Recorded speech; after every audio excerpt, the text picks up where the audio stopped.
Hey everybody, I'm Dawn with Painted Willow Art. Thank you for being here today. I don't normally show my face on this side of the camera because this isn't where I'm comfortable, but I wanted to for a couple of reasons today. There's a whole lot of new subscribers lately and I just wanted to say hi. It's nice to see that there is a human behind the things you see online and on videos sometimes.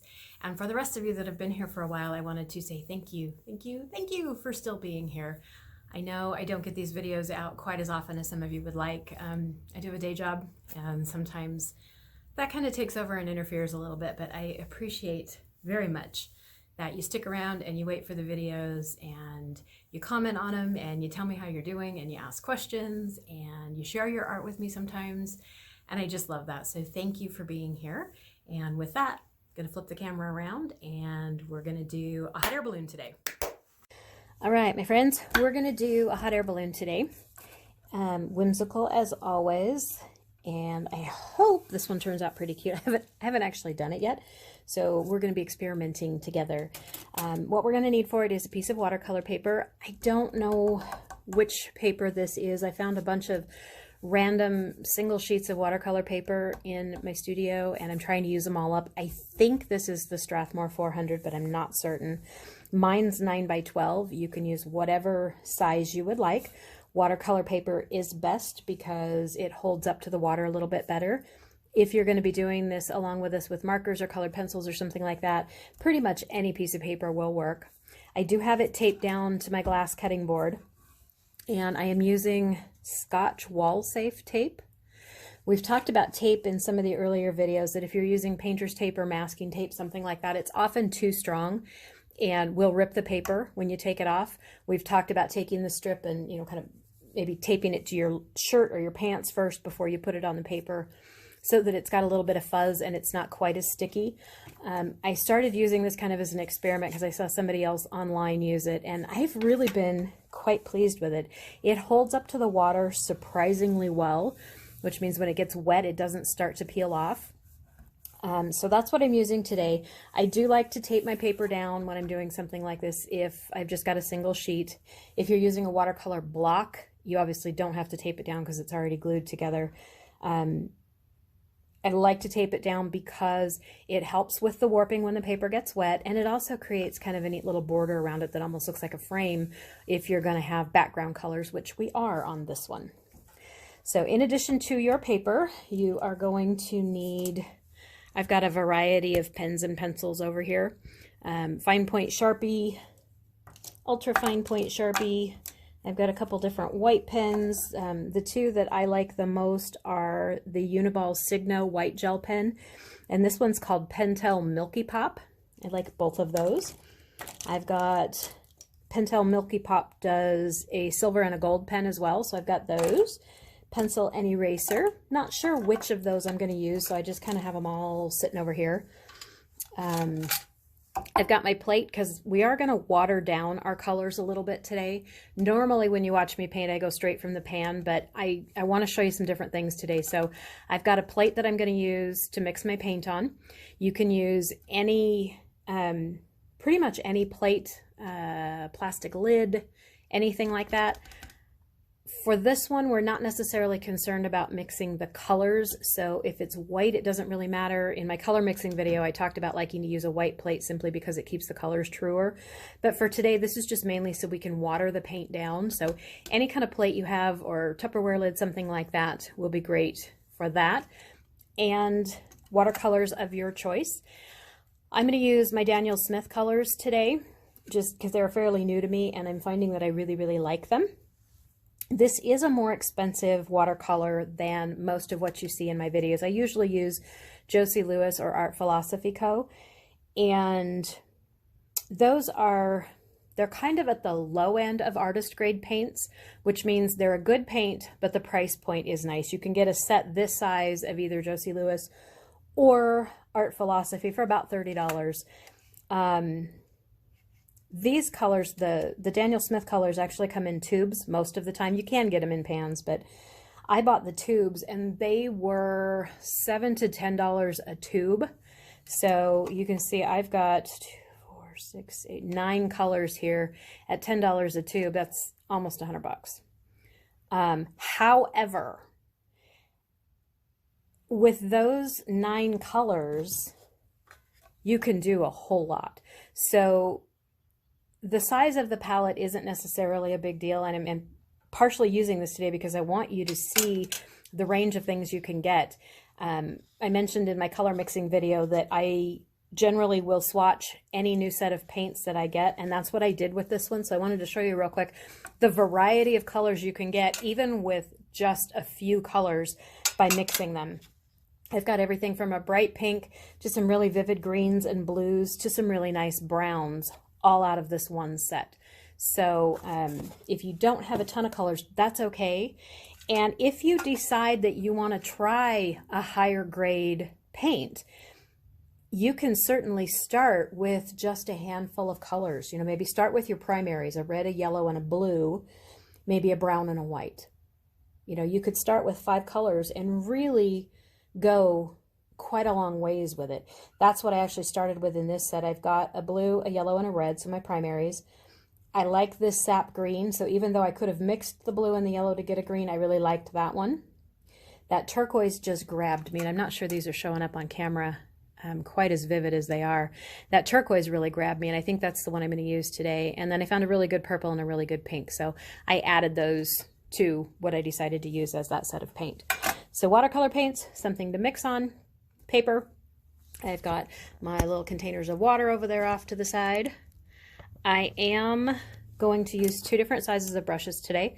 I've got my ratty old number 8 that I love so much, and I've got a smaller brush because we're going to do some smaller details today. This one I think is a number 1, so you can see the difference in the size of the brush heads. If you have a bigger brush and it comes down to a really nice point, you don't necessarily have to have this smaller brush. You could do it all with the bigger brush as long as it comes to a nice point. But I have beat this brush up so badly, I use it for everything. It doesn't come down to that nice sharp tip quite as much as I would like, so I'm going to use a smaller brush for the smaller details. What else have I got? For the hot air balloon, we're going to draw a circle-ish shape to start with for the balloon itself. You're welcome to freehand it. If you're not comfortable freehanding something like that, you can use something like maybe a little bowl. Oops, I don't know what's in that little bowl, but turn it upside down and trace around it, or like a roll of masking tape. Oops, left it on the other table, sorry. Something like that. Set it on there, trace around it. So anything that's round, circular, that is the size you want for the top of your hot air balloon, you could trace around. I do lots of circles in my art, so I have a circle making tool. This thing was like $5, so you can find these pretty much at any art store and online, all kinds of places. So you could certainly use something like this as well. And I think I am going to use this today just for ease of circle. I'm going to start my circle up towards the top, so my balloon will be up there, and that gives us room down here for the basket part of the balloon. And I am just going to kind of pick a random size like that and make my circle. You'll make yours to fit the size of paper that you're working on. Now, because we're going to do this a little bit whimsical, I am going to kind of change the shape of this a little bit. I'm not going to keep it really perfectly circular. I want this to look more like what I'm seeing in my mind is something more like a regular balloon. When you blow a balloon up and you tie it off and it has that little tail, that's kind of what I want this to look like. So from the sides here, I'm going to kind of sketch down and take a little bit, make it kind of oblong almost.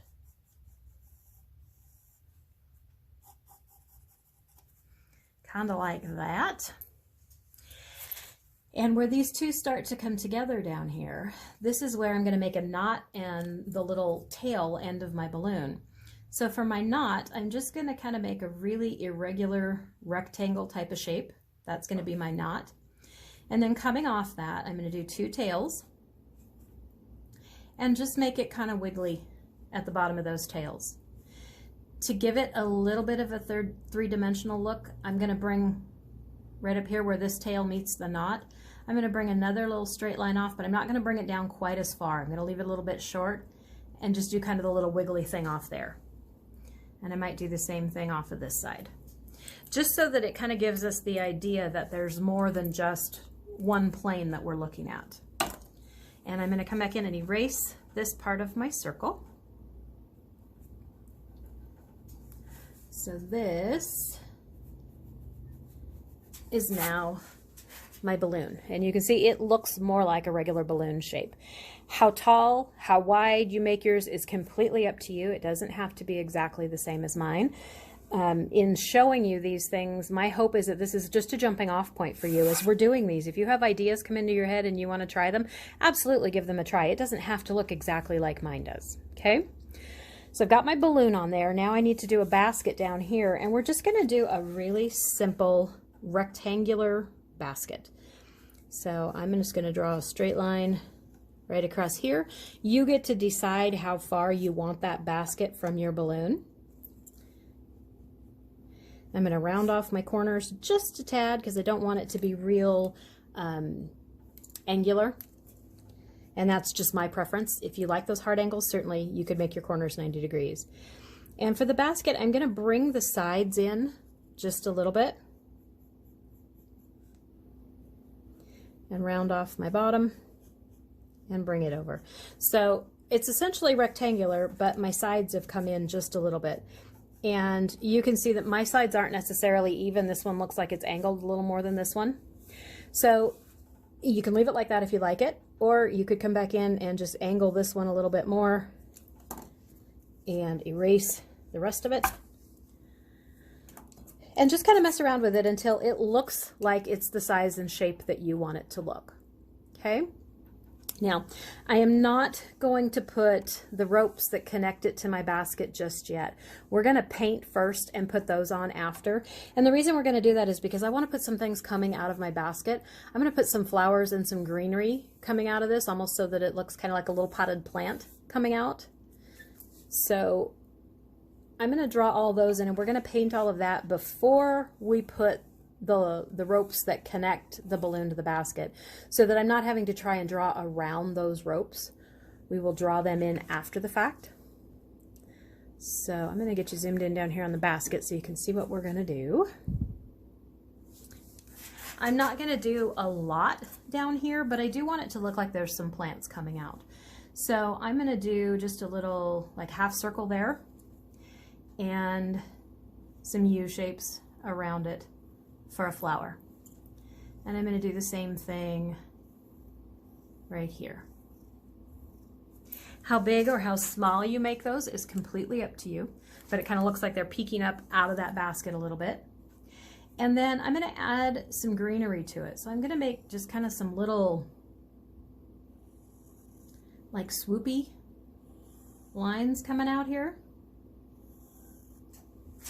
And on those, we're going to put leaves. So those are going to look kind of like ivy coming over. And for the leaves, just little, they're like almost a rounded off triangle.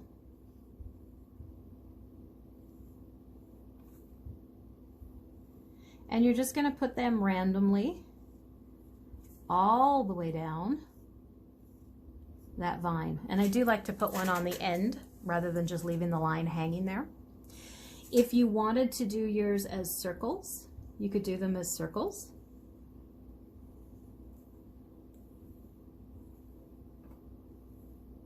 That almost looks, there's a succulent called, what is it, string of pearls or donkey tail, something like that, that actually the leaves are really rounded. They almost look like tiny little green balls. So you could do something like that. Instead of leaves like this, you could do a combination of both. There's no reason. This one couldn't have rounded leaves and that one couldn't have regular leaves. And so we'll just continue that whole thing, adding these leaves all the way down.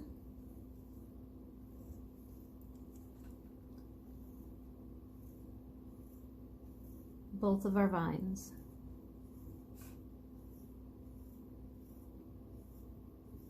And I'm just doing these kind of quick. You don't necessarily have to adhere to these really strictly. I just want to kind of give us an idea of where these things are. I think I'm going to put another one coming off up here just because I want to give it a little more character. So you'll just continue to put vines and leaves. I don't know what that leaf started out as. You'll just continue to put vines and leaves until you think you've got enough of them. Okay? And I think I might make one more coming off over here.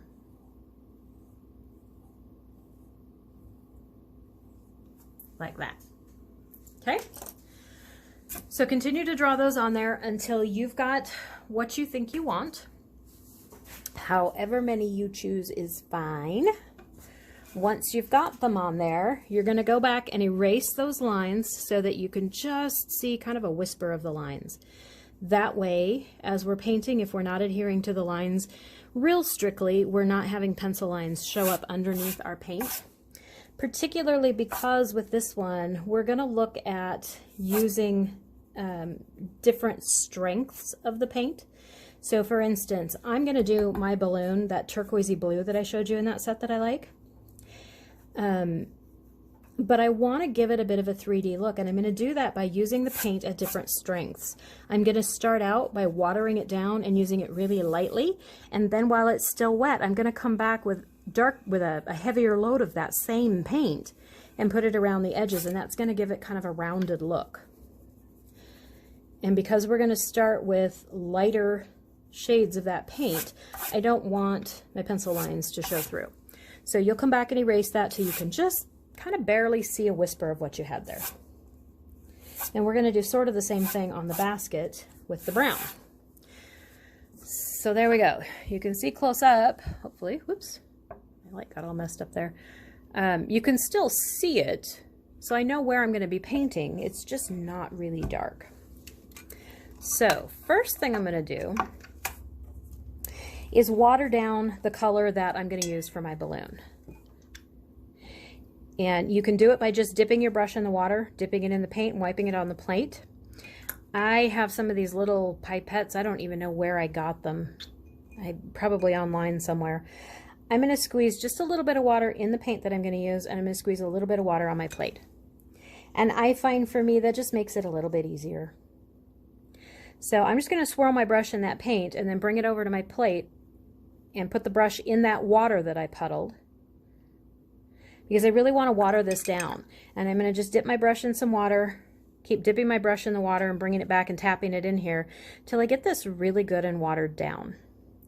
Now, I talked in the color mixing video about having little scratch pieces of paper handy so that you can test your paint. You can see how watered down that is. If it was still, you know, full strength like this, obviously I've not added enough water to it. So having these little, you know, scrappy pieces of paper, it doesn't even necessarily have to be watercolor paper, just something that you can use to kind of test your paint on and see how loaded you've got the pigment in there. This is nice to be able to do. I like where this one is, so I'm just going to scoot that off to the side. I don't know if I can get this both in here so you can see them both. So I'm going to use my paint off the plate here, this watered down version, to color in my hot air balloon. And I have not wet the paper first. I'm just going straight from the paint onto my paper.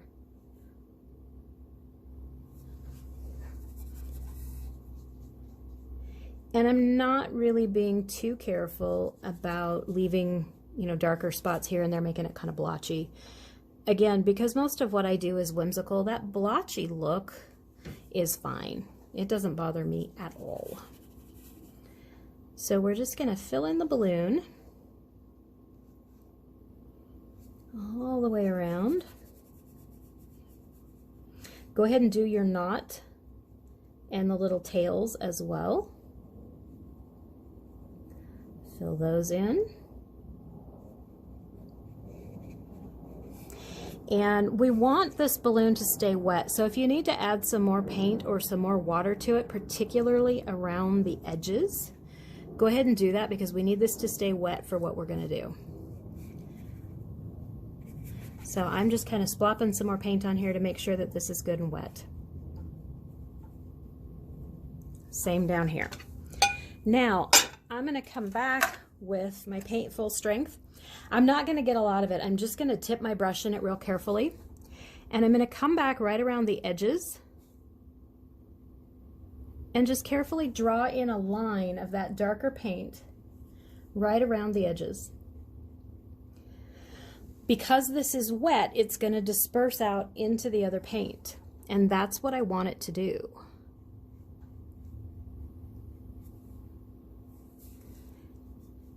If you run out of your color and you need a little bit more, just tip your brush in there in your paint real little again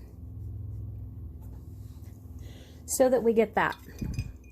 Now if it's feeling like your edges are a little too stiff, like down here, rinse your brush off, dip it in the water, and I just run it against the side of my jar to get most of the drippy stuff off, but my brush is still wet. And then you can come back and kind of just push it around a little bit. Push it out. Whoops. Push it out into the big part of the balloon so that you don't have, you know, a really hard, solid line there.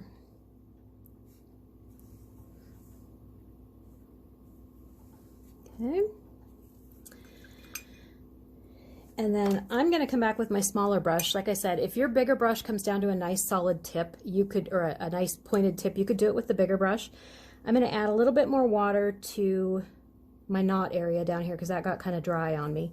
And I'm going to do essentially the same thing. I'm just going to dip that brush in the full strength paint in the pan real lightly, and I'm going to do the edges of the knot, because that's going to give the knot some dimension. I'm going to do down the initial line that I drew, across the bottom a little bit, and along that outside line. So when that dries, that's going to give me just kind of the look of a little bit of dimension there. If you want to, these two that were on the side that we did last, that are supposed to look like they're kind of behind the rest of it, you could color those completely in with that darker color if you wanted to. And so we're just kind of playing around with that paint, adding darker bits to the edges. Oops. I always go the wrong way when I try and zoom in and out.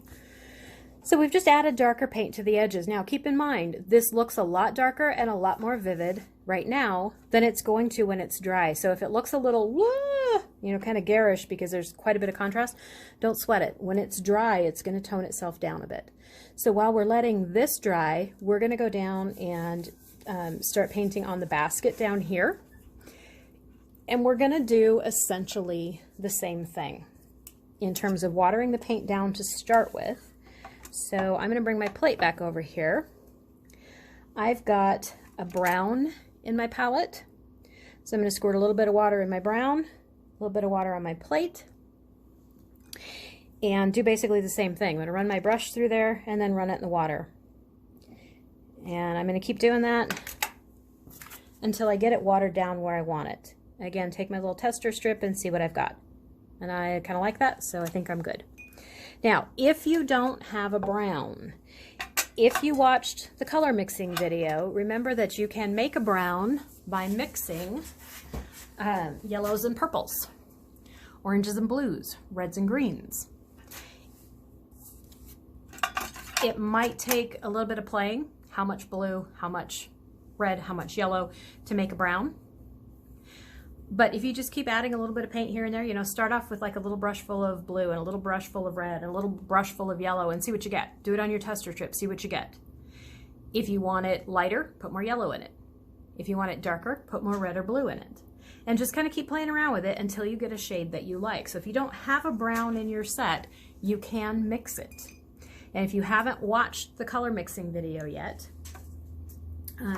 You might want to take a look at that, because going forward, I'm going to do more things where we're watering down the paint, where we're mixing colors, things like that, so that hopefully your skills can kind of keep growing with this, so that we're not just doing the same thing over and over and over and over again. Okay. So for my basket, because I've got the leaves in here, I need to paint around those leaves. So I'm going to use my smaller brush for that. And I'm just going grabbing some of that brown off my plate. It's off camera, you can't see it, but I'm just running my brush through that brown that I watered down. And I'm just going to fill in the basket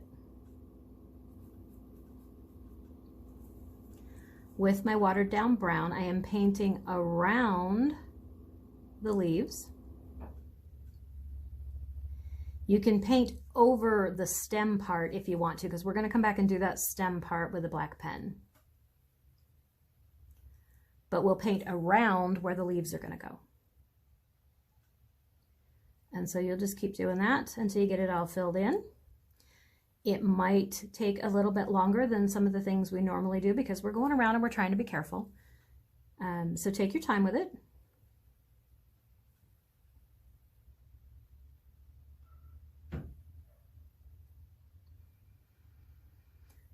Sometimes these little tedious parts where you're having to be more careful and be a little more exact, sometimes that's the fun part.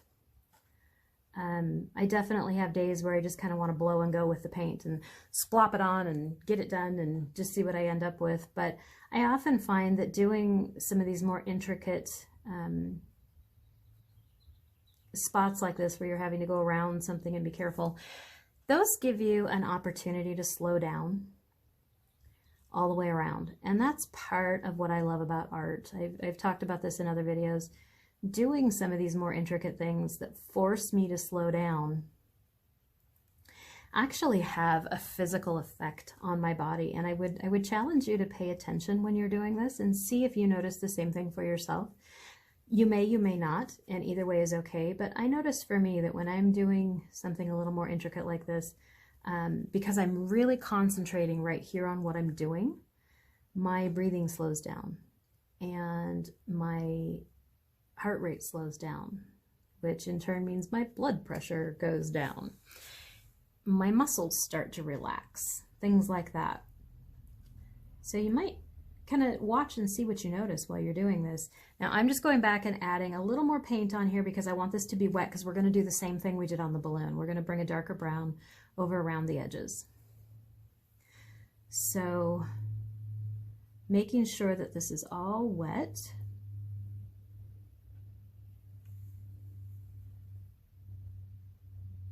And again, if you have little blotchy spots here and there, it's perfectly fine. I'm going to come back to my brown and I'm just going to run that brush through there real quick. I'm not loading it up with a whole ton of paint. If you mixed your brown and you've got it all watered down on your plate, you might have to add in a little more blue, a little more red, a little more yellow to get it to a darker color again. And that's perfectly fine. Take a minute and do that if you need to. And then I'm going to do the same thing I did on the balloon. I'm just going to come kind of real lightly, tap it in, brush it in, right around the edges. And you can see, because that's wet, that paint wants to spread into the wet that's there. Where it's less wet, you'll notice right there it didn't spread much. It just means it wasn't very wet right there. So I will come back with just water on my brush in a minute and take care of that. But because this other is still wet, I'm going to continue my way around and make sure I'm getting that wet in the wet,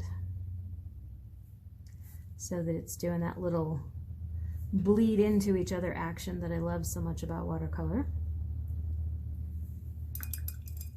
Now I'm looking at mine, and this little spot right here in the middle has really gotten kind of dry, so I rinsed my brush off and I'm going to go back to my watered down brown, and I'm going to get a little more of that watered down brown and put it on there just so that that's wet again.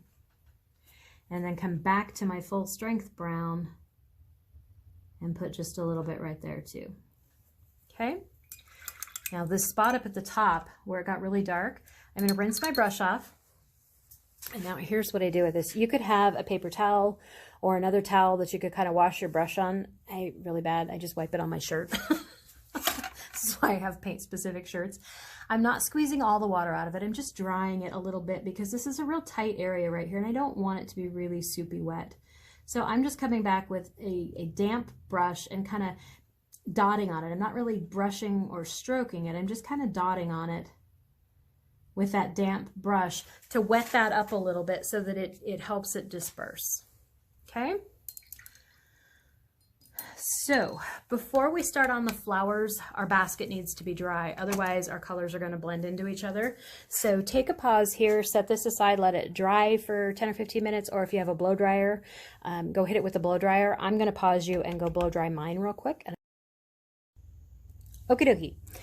Back dry. You can see that this is really toned down around the edge. It doesn't look near as harsh as it did to begin with.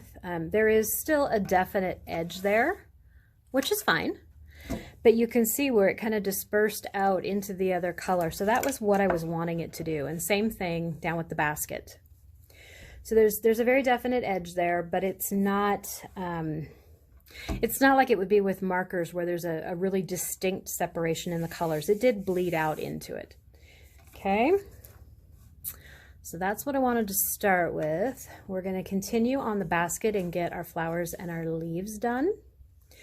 So with these, I'm going to do kind of the same thing that I did with the brown and the blue.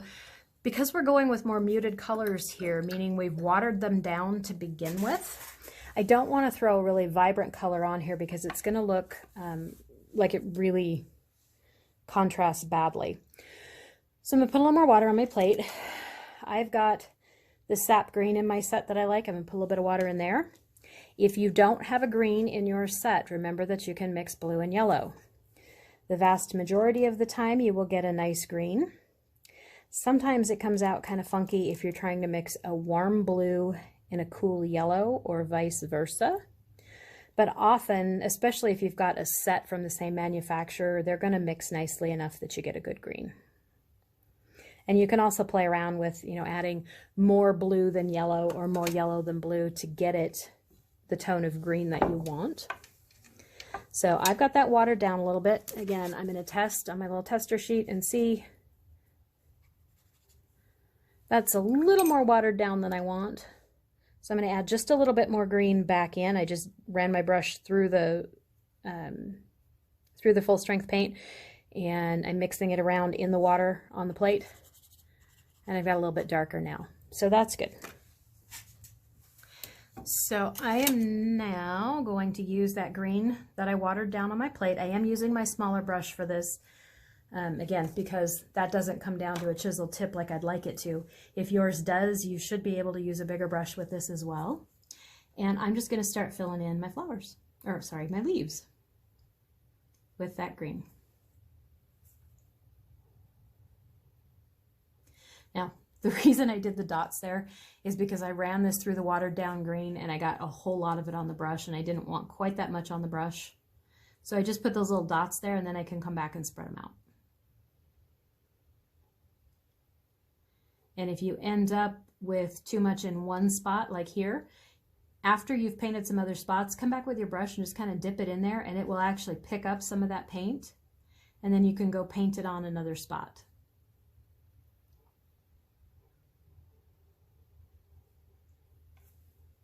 And we're just going to keep filling in all of our little leaves. And so we're back to doing one of the more intricate pieces of this again. So again, keep your eye on your breathing.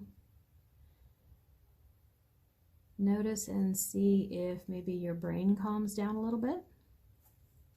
I know mine does. A lot of the things that I tend to worry and obsess about during a regular day kind of fade away when I'm painting.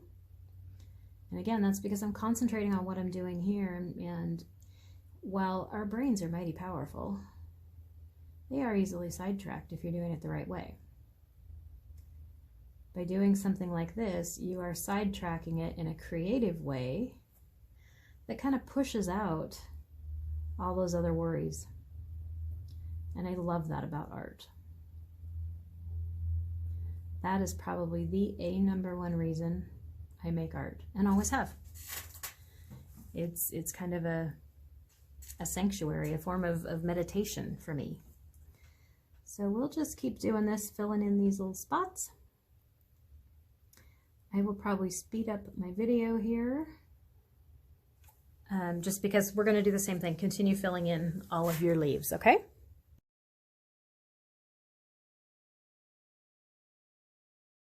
Okay, my leaves are all filled in, and hopefully it's picking up on camera that some of them are darker and some of them are lighter than the others. That's just because some of them have more paint on them than others, and that's perfectly okay. That actually gives you a bit of a dimension without trying too hard to get a dimensional look. So if some of yours have more paint on them than others, and it looks like you have different shades of green here and there, perfectly good. That's awesome.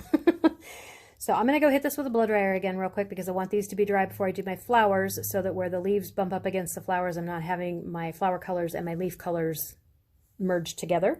So set yours aside to dry or go hit it with the blow dryer, and then we'll come back and do the flowers. Okay, back and leaves are dry.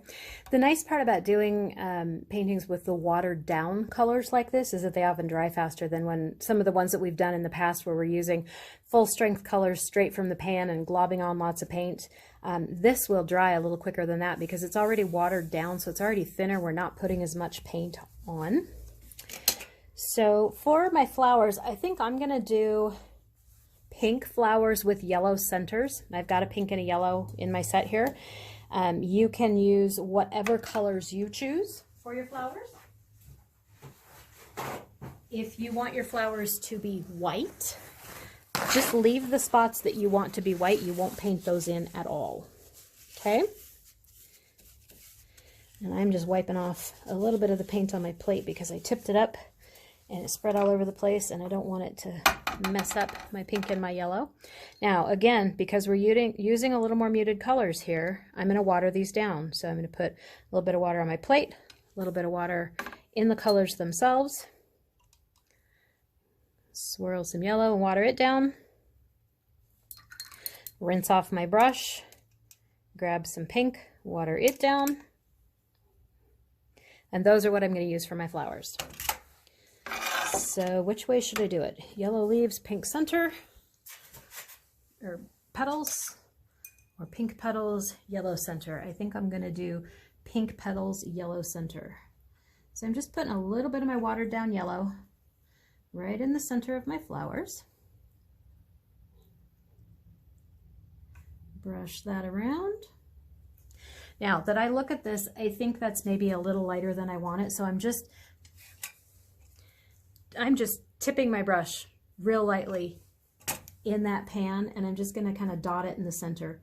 Because that dot is wet, it's going to take that paint that was on my brush and just kind of disperse it out into the rest of that wet area. So you don't have to do a whole lot with that. Dry this again real quick, and then we'll do the petals because we don't want the yellow and the pink or whatever colors you're choosing to merge together. That way we have a very specific center and very specific petals. So set it aside to dry or go hit it with the blow dryer real quick, and we'll come back and do the petals. Okay, centers are dry. So I'm going to do the same thing for the petals of my flower. And I need to test my pink real quick. There we go. So I'm just going to come in and fill in the petals as well. And hopefully you can see by watering these all down, they've all kind of got the same light tone to them. So even though some colors are standing out a little bit more, you know, this pink is obviously going to stand out from the others just by the nature of it being a bright color anyway. But because it's watered down, it's not garish. It's not overpowering anything else. It does look a little bit brighter right now because it's wet. But like I said, they dry lighter. Watercolors always do. So by the time that pink dries, it's going to tone it down just a little bit. And it's not going to look like it doesn't belong. So there we go, pink's done. Now, we're gonna go dry this. So again, pause and go dry it or set it aside and come back. Okay, back and everything's dry. Really kind of liking those lighter washed out colors. I normally go for the bolder, brighter, full strength colors, but I'm kind of digging this today. It's nice to do something different once in a while. So I'm going to come back now and start adding details to it with a black pen. And I think for this one, I've decided now that I see it, I want the narrowest point black pen that I have. So you might have to look and see what you have. I have a Uniball Eye fine point black pen. It's got a little tiny tip on it. And I think that's the one I'm going to use to do my outlining and my details on this to start with. So where I'm going to start is with my flowers and my leaves, and I'm just going to outline them. I'm not going to be really careful about it. If I go outside of my colors a little bit, that's okay. Because that's part of the idea of something looking a little bit whimsical. And I think on my leaves, I am deliberately going to go outside a little bit. Now, I am going to draw my stems in with this black pen first. That kind of helps give me a little bit of definition of where those leaves are supposed to be. So go ahead and draw your stems in.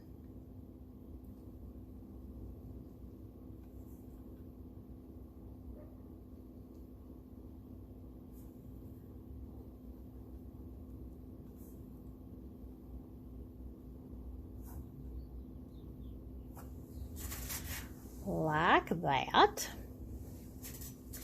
And then as I'm outlining the leaves on them, I'm just gonna kind of real loosely do it. If I don't get the full outline, my pen skips here and there.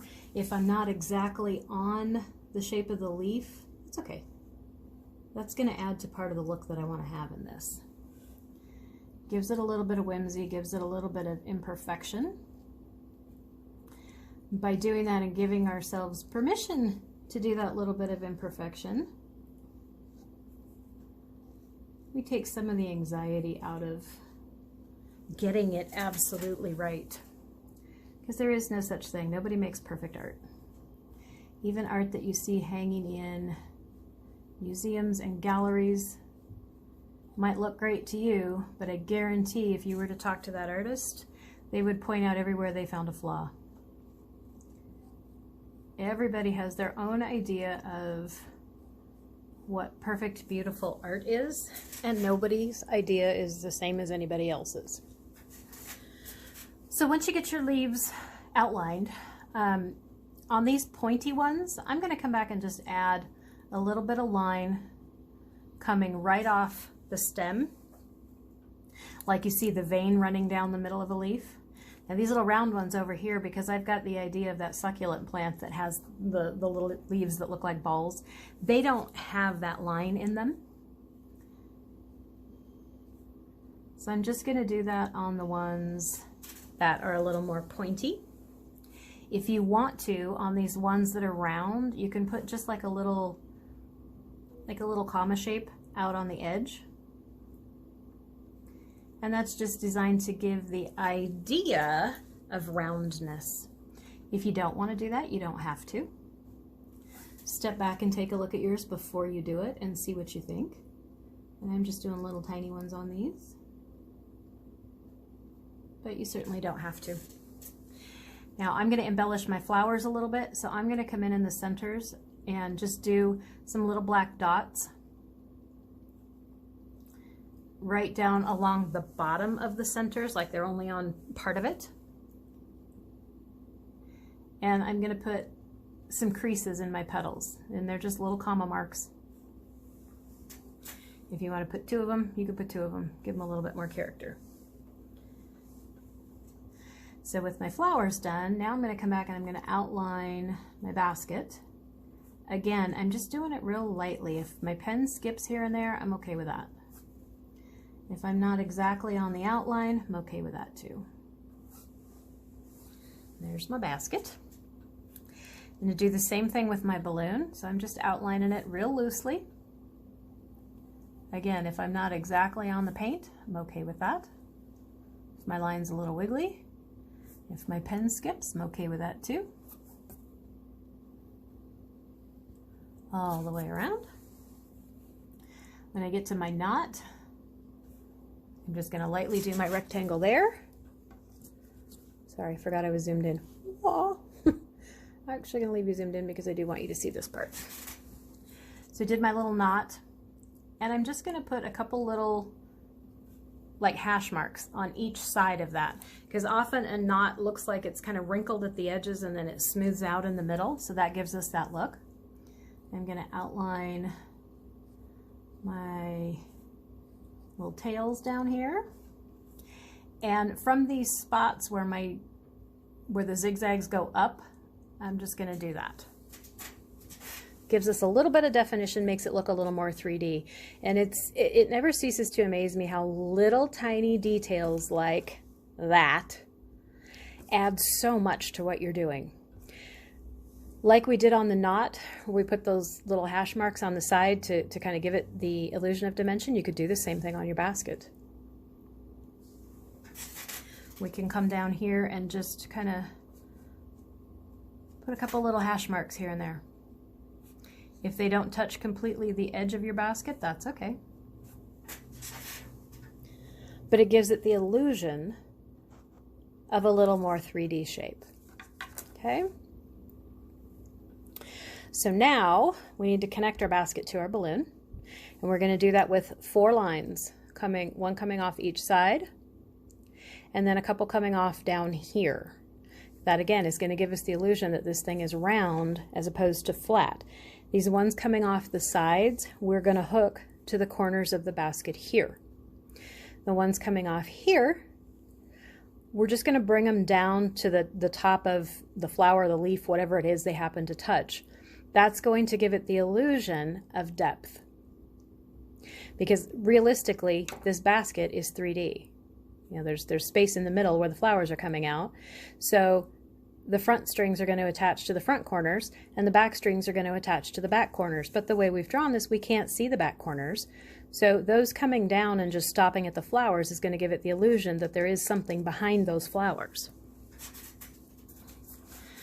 And I'm going to turn mine just a little bit so I'm at a better angle. Remember, you can always turn your artwork. You don't have to do it sitting at the same angle all the time. And I'm going to come right down off of here and connect to my corner. Now, if it makes you feel better to do it in pencil first, certainly do that. Just run your pencil line down lightly so that it connects to your corner. And do the same thing over here. Run it down lightly so it connects to the corner. And then the back ones, we're going to do the same thing. We're going to come off right about here and just bring them straight down to wherever they touch, leaf, flower, whatever it happens to be. Okay, so, and I will often do that because when I get to this point, if I like what I've got, the first thought that goes through my mind is, I got a pen in my hand, what if I screw this up? Now, if I screw it up, I can redo it. I know how to do this, but often when I get to this point in a painting, I'm like, I don't want to mess it up because I've put in the time, I've put in the effort, I really like it, I don't want to mess it up. So doing something like that first with a pencil and then coming back with the pen, it doesn't hurt anything at all. We will come back and erase those lines if we can see them at all after we put the pen on, after we let the pen dry. But, you know, feel free to do that if you want to. It's not going to hurt anything to make sure that that line is going where you want it to go. So I'm coming down, and I've noticed I've come across the tops of those leaves because that gives the illusion that they're behind that little rope. And I'm going to do the same thing over here. Straight down, I'm coming across the top of my leaves to my corner. Gives the illusion that they're behind the rope. And put my other 2 on here. These I'm just going to stop at wherever they happen to hit, leaf or flower. Now this one you'll notice, there's a little stem there, but then there's another little part here. I'm going to bring that right down to the flower. So now I've got the illusion of that being a little bit 3D because of how my lines are. I can see my pencil a little bit, so I'm going to come back when I'm done and erase that so that you can't see it. But we've got our balloon connected now. Now we're going to add some embellishment up here at the top. Whether you choose to use a black pen, a white pen, a a silver pen, a gold pen, whatever pens you have is completely up to you. It will depend on what color your balloon is. Mine is nice and light, so I think I'm probably going to use black on mine. If that were a darker color to start with, I would definitely go silver or white because it's just going to make it pop out. Okay, so this is where the whimsical comes in for me.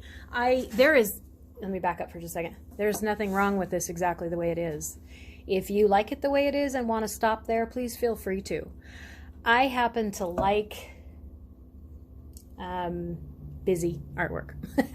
I don't know why, I just do.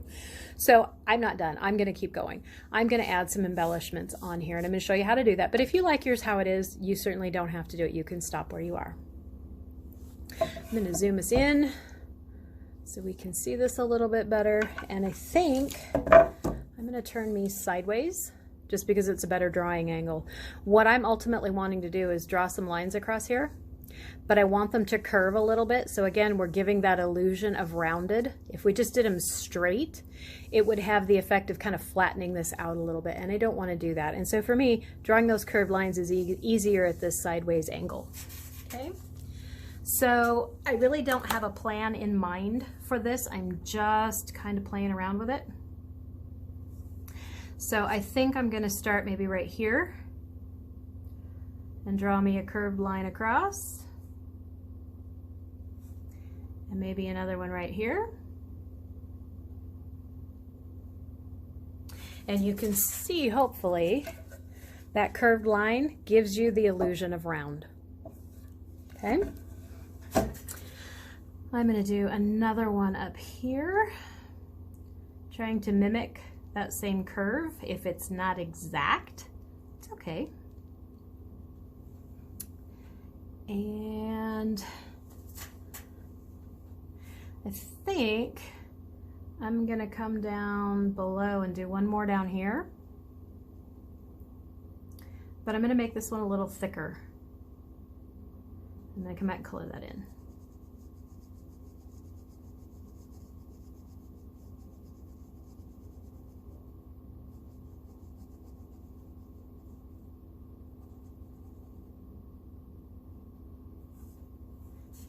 And I think I want both of these up here to be thicker. So like I said, I really don't have a plan. I'm just kind of winging it. I'm just playing at this point in the game. And so this is usually where that thought of what if I screw it up comes into play as well. And I don't know that there's a foolproof way to get rid of that other than just to be aware of it. And when you hear it start creeping in, what if you mess it up? What if you mess it up? What if you mess it up? I will often, now don't laugh at this because it works. I will often in my mind just say, you know what? That is fear talking. And fear, here's a cookie. Go sit in the corner and be quiet and eat your cookie and let me play. And that frees me up to just start playing with this and see what I end up with. So I am literally just going to do basic shapes and random things on this to decorate this balloon so that it's a little fancier. There really isn't any rhyme or reason to what I'm going to do with it. I think I'm going to put a little bit up here at the top. And then from that, I'm going to draw some lines. Straight or curvy, completely up to you. I think I'm going to put some circles in here.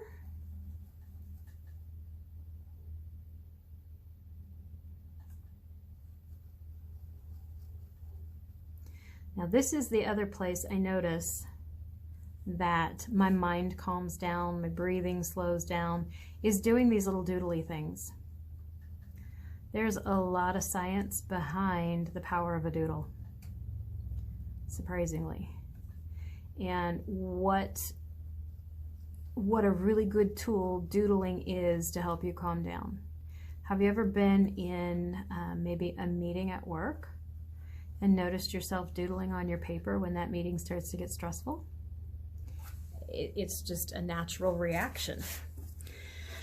Used consciously can be a really good tool to help you relax. I think down here on this one, I'm going to do some triangles.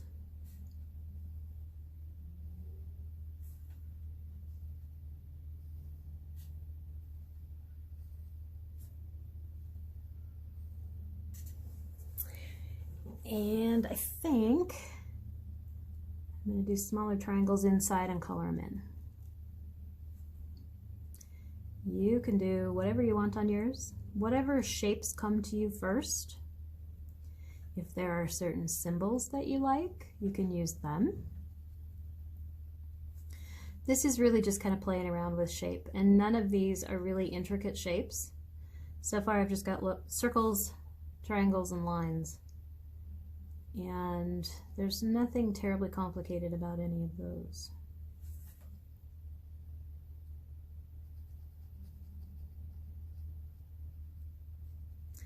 So we're just going to keep doing this until you think you've got enough embellishment on your balloon. Again, how much is too much is completely up to you. I like mine busy, so I'm probably going to fill in my whole balloon. I don't know. I haven't decided yet. Usually when I get to this point of a painting or a drawing, I literally am just winging it. I'll do something, step back from it, see how it looks, decide if I need more or not. And I try not to overthink it. Whatever the first impression is that comes to your mind when you stand back and look at it is what I go with. If when I stand back, the first thing I think is it needs more, then I add more. If the first thing I think is, well, I don't know, then I will set it aside for a little while and maybe look at it off and on here and there for the rest of the day and then decide. Often by doing that, I will get that quick gut hit of whether or not it needs more just by stepping back and stopping to work on it for a little bit. If my initial gut reaction is that's enough, don't do any more, I'm done, then I will stop. So it's completely up to you. You get to decide when you're done. Now, I want some little fringy looking things coming off of here, and I want them to have shapes on them. So I think I'm going to start here in the middle and put a heart. I'm going to put my shapes first, then I'm going to draw my lines to them. On this one, I might want some circles. And maybe on this one, I want a triangle and a circle. And maybe over here, I'm just going to make that one a squiggly line over there. No, I'm not. I'm going to put a big circle and some little circles. Like I said, I'm winging it. There's no plan. Just see what comes out, what happens. And maybe over here, we'll put a square with some circles. So now to these, I'm going to put some just kind of curly lines coming down, like little fringy strings.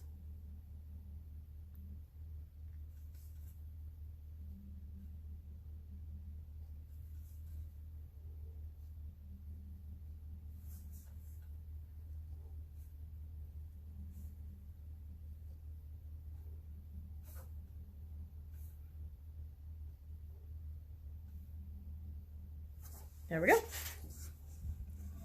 If you want to darken in or color in your shapes, you certainly can. I think I'm going to leave mine open, maybe except for the heart, and I color the heart in. Again, playing it by ear, just by going by what my gut says. The first impression I get when I look at it. And let's see, what am I going to do down here? Maybe I'll put some circles down here, but I'm going to make them bigger. So I'm going to put one big one in the middle, and then I'm going to put another one, but I'm going to make it go off the edge so it has the appearance of going around the side. Yeah. And I think I'm going to color those in.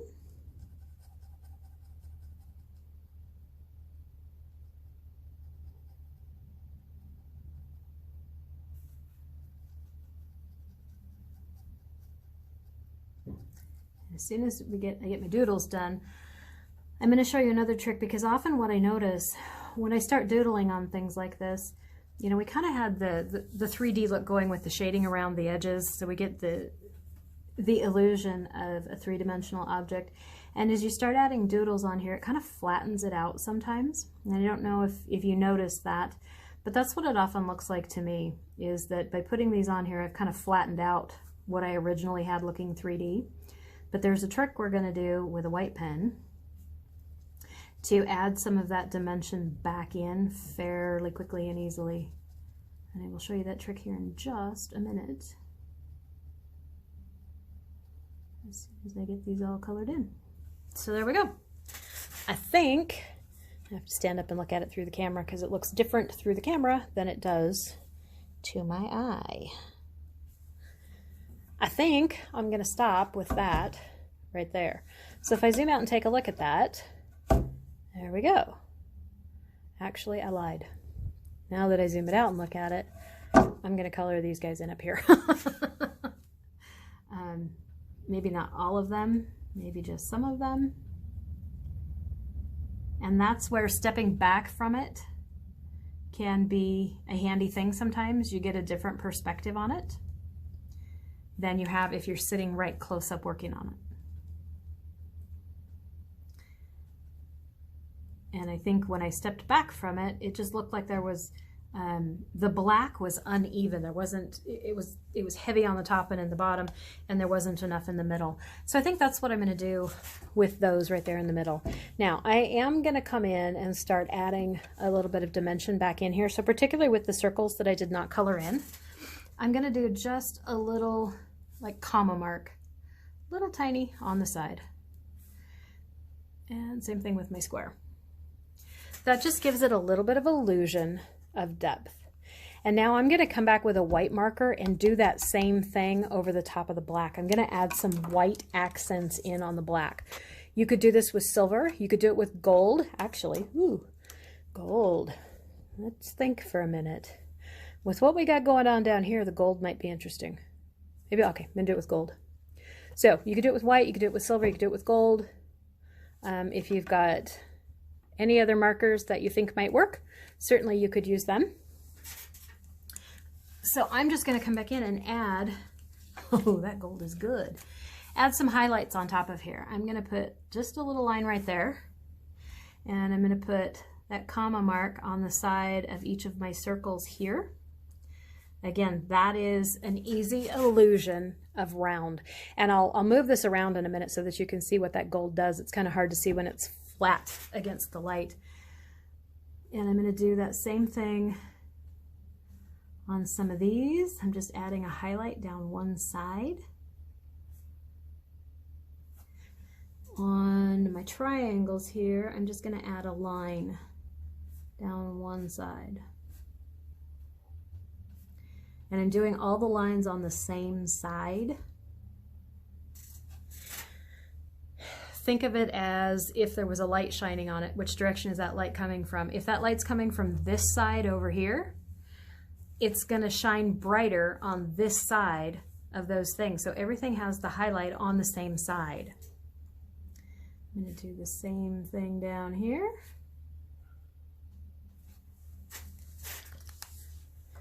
And now, if I zoom back out, hopefully you can see, that's hard to pick up on camera.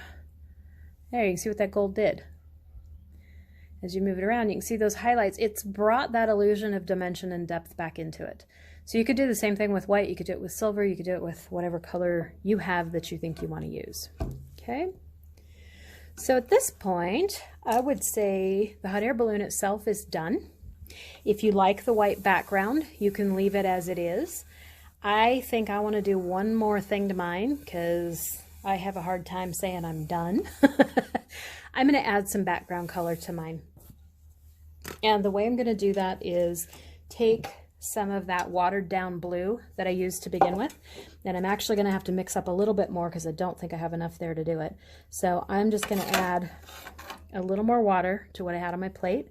I'm going to add a little more water back to that turquoise. I'm going to use my bigger brush for this. I'm going to mix up a little more of that. If the paint on your plate has dried and you're going to do this part with me, just add some water to it and stir it up with your brush and it will reconstitute it and you can use it again. So I'm going to do a really loose colored background in here, so it just kind of gives the illusion of being in the sky. I'm not going to do the whole thing. There are going to be white spots. I'm going to use this watered down color, and I'm just going to kind of scribble it around here and there. Now that went on looking fairly dark, so I'm going to rinse my brush off and come back around the edges and just kind of brush those edges out a little bit and soften them, so I don't have any really hard edges going anywhere. And I'll do some more maybe up here. You can come down right against your balloon. Just be real careful that you're not scrubbing down onto the balloon, because you might smear your marker, and your paint can reconstitute on the paper. So if you're going to go right against your balloon, just be real careful that you're not going inside and smearing any of the things you've already done there. So I'm just scribbling this around. There's really no rhyme or reason to it. I am rinsing my brush off here and there and coming back with just plain water and spreading it out so it's just really, really light. I'm going to put a little bit up here in that corner and make that corner a little bit darker, but again, I'm going to come back and spread it out a bit just so there's no hard line. I am going to do in here, this is going to be an experiment. Supposedly this pen is water resistant. I do not know. So we'll see what it does. It may completely ruin this. And if it does, then that's a lesson learned to try your pen before you put water on it. The pen says it's water resistant, but I haven't actually tried it yet.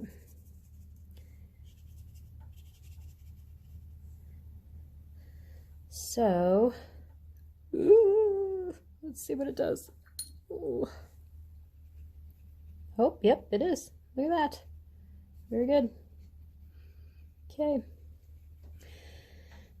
So I'm just going in there so that I don't look like I have, done around here and I haven't done in the middle and it looks like a cutout. You want to make sure that if you're going to do something like this kind of background, that you're doing it here and there all over, so that you don't have one spot that has nothing. Even though I am leaving white patches and lighter patches, it's not like that defined middle spot that I'm leaving white. So it's not going to look strange. And coming back with just plain water here and there. Spread it out a little bit. You'll notice I have darker spots, I have lighter spots. That's the look I'm going for. I want it to be kind of blotchy. I don't want it to be even. It can kind of, when you do that, it kind of evokes the idea of maybe clouds.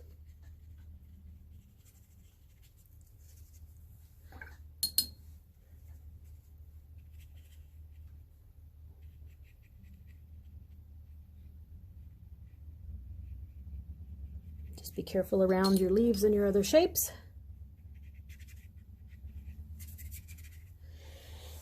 And there we go. Now, I think I'm gonna... So I went and dried it real quick. So everything's dry. Now I'm gonna take my tape off very carefully. Even though this tape has come off pretty easy when I've used it, I always am just a little bit careful with my tape to make sure, just in case it rips. I always pull it back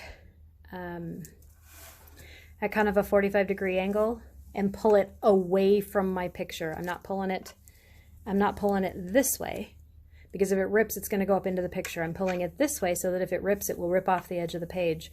And then I could cover that up with a mat if I chose to. So I'm going to take my tape off real quick and we'll look at the final thing. You can see as we take this tape off, it makes that little white border around it.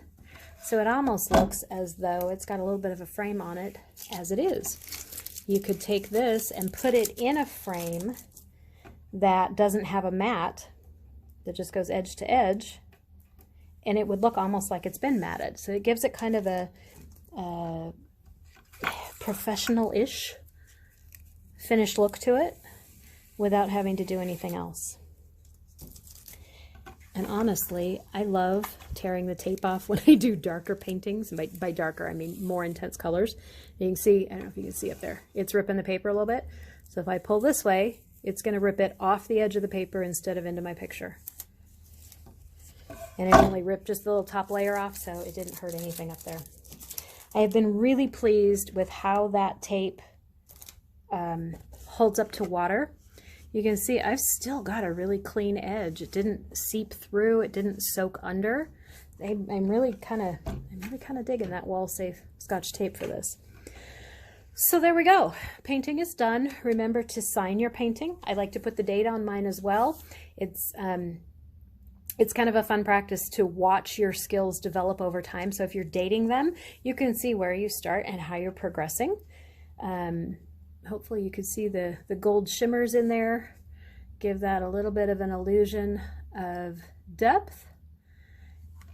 We've done some watered down paint instead of the full strength, really bright paint. So a little bit of a different skill set. And yeah, there you go. So that's a little bit of a different project than we've done. I think the next video is going to be maybe a turtle. I've had lots of people ask for a turtle. And I think the one after that, excuse me, is going to be abstract. Abstract is an interesting concept, and I think you guys might have some fun with that one. So next one will be a turtle. The one after that will be abstract. Give this a try. Let me know how you do. Put your own creative spin on it. If you want to share them with me, absolutely. I love that. If you have questions while you're doing it, put it in the comments. I will answer those. And yeah, if you haven't subscribed and you've enjoyed this, I would love for you to subscribe and catch all the videos when they come out. They're generally about every 2 weeks. Every now and then I go 3 when work has been too busy, but I try to do one every couple of weeks for you. And if you want to follow along with the rest of my art, I am at Painted Willow Art on Facebook, Instagram, and Pinterest. I do often pin lots of different things to give you creative ideas on Pinterest as well. Sometimes these paint-alongs come from things I saw on Pinterest, like, oh yeah, we could modify that a little bit. Let's try that. So thanks for being here. I hope you enjoy this one, and I will see you with the next one. Thanks, everybody.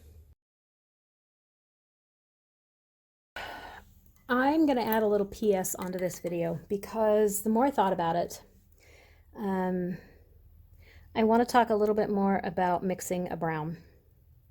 For those of you who might not have a brown in your set.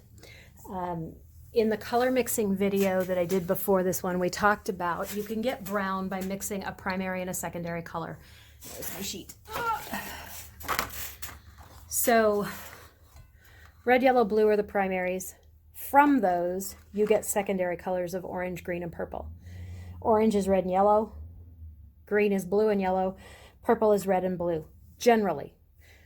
Color temperature can figure in, but generally these are the basics. You will get a brown if you mix a secondary and a primary most of the time. Sometimes you get gray because again it depends on the temperature. But like blue and orange should make brown. Red and green should make brown. Yellow and purple should make brown. Well, what happens if you don't have a yellow or a purple? Or actually, what happens if you don't have a purple? What happens if you don't have an orange? What happens if you don't have a green? Well, we make those 3 colors by mixing these. So in theory, we should be able to get a brown from mixing those 3 colors. And that's what I want to show you real quick. So on my plate here, I'm going to put a little bit of red, rinse my brush off, get a little bit of blue, rinse my brush again. Make sure to rinse my brush really good between that one because that blue was really intense. And I don't want to contaminate my yellow. Rinse my brush again, so I've got a clean brush. Now I'm going to start mixing these together on my plate by just swirling them together. With red and blue, I should get a purple, which I do. I don't know if you can see it on the camera, but it's kind of a really dark purple. So if I throw some yellow in there, I should, in theory, get a brown.